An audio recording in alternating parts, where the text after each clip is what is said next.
Hello my beautiful friends, it's Laciey Lovely here today, and today we are continuing this series of how to survive high school, and sadly this is the final episode.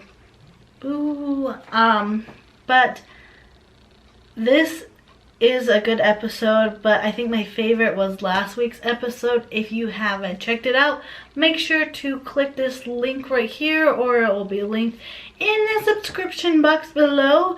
And last week's was on how to survive your junior year, and I got real emotional because my junior year really sucked, and yeah. And just a little heads up, my senior year sucked really bad too, and so I'm going to tell you how to survive it, because mine was really bad, even worse than my junior year. So let's get into it. So my senior year of high school, I started out my senior, I get confused because I'm just doing these videos back to back. But my senior year, I started out with this great attitude, and this is what I want you guys to do too. I want you guys to start out with this amazing attitude that this year is going to be the best year yet because it's your last year. You know how this is going to be a sports reference. You know how in basketball, or really any sport that is timed, in the last minute, players run the hardest, try to score as many points because it's their last minute of the game and they want to make it worth it. That's kind of what your senior year is. You want to make it the best you can make it because it's your last year of high school, and then you will be done with it, and then you will be off to greater and better things, let me tell you. So that's what I started out with, and I became friends with so many people. I started to talk to more people than I had ever before in any of the years prior. I tried to mend broken relationships that I had created my sophomore year of high school, and I just tried to be the best person I could be and not have any enemies. Well, that's impossible. You do have a few enemies no matter where you go, but I tried to burn any bridges. You know, I just tried to go in with such a good attitude, and that really helped me in the beginning.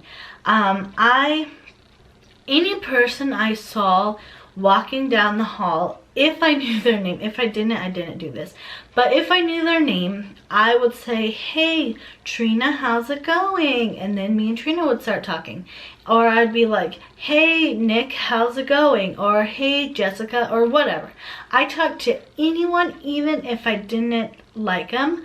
And that really helped me because, you know, when you're walking down the hallway, you're just like, hold your head down, don't look at anyone, just keep straight, go to your locker. And that's how everyone is. Like, they don't make eye contact with each other, and if you say hi to them, then they get out of this little bubble and they're like, "What? Other people can see me?"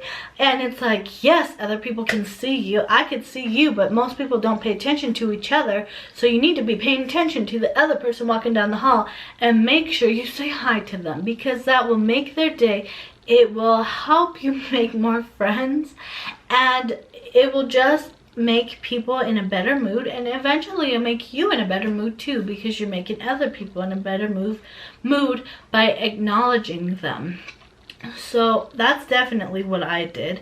And I also was very excited to go to homecoming and to do all these things. So with talking to random people in the hallway, I was able to make more friends that way. And I'd also been in this club Stars that I've talked about, and so I had started to build relationships through Stars, and so I finally was connected with other people in a way where I didn't necessarily feel totally alone in high school. So my during homecoming, I made it my goal to make it the best homecoming ever because it was my last one. And the theme kind of sucked. At least I hated it. It was Frozen.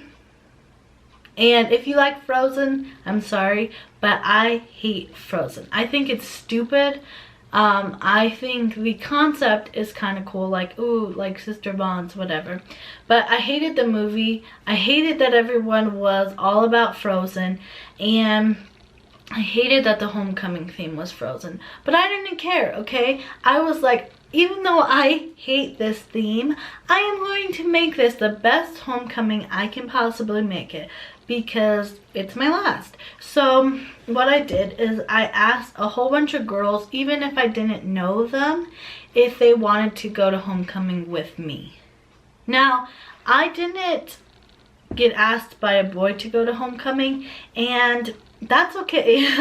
I forgot to mention this in the last video, but my junior year, I asked a guy to homecoming and he said yes, so that was always nice. But I have always been the type of person who doesn't need a boy's validation to go somewhere. Like, I don't need you to ask me to prom, or I don't need you to ask me to homecoming. I'm gonna go by myself and have fun without you. So that's what I did. I asked how many girls? Like 4 girls. Well, I asked more than that, but 4 ended up coming, and they came over to my house and we got ready together. I did all their hair and makeup and we went to homecoming, and it was really fun.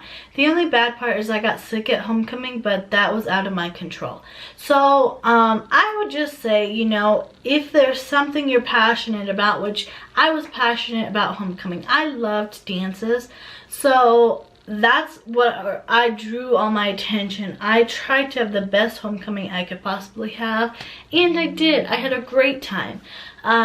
So as the year progressed, I still tried to say hi to people in the halls. I still tried to make friends.